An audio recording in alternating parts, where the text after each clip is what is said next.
Central Luzon tayo, yun daw mga barangay na nasa low-lying area dyan po sa Dinalupihan at Hermosa sa Bataan ay binaha rin. Kasama natin sa balita, Radyoman Mike Sigaral ng RMN Bataan.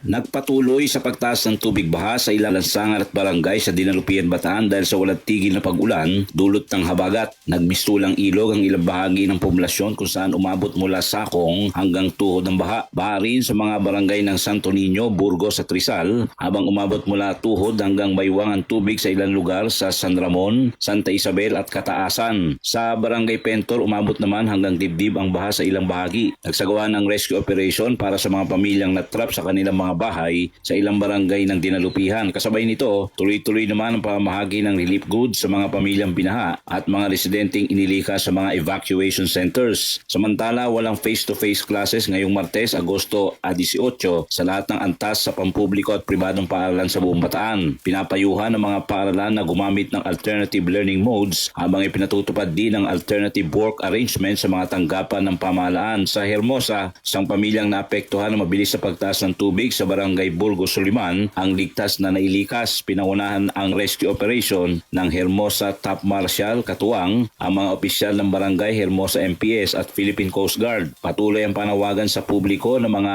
local leaders sa Bataan na mag-ingat, manatiling alerto at makinig sa mga abiso ng mga otoridad.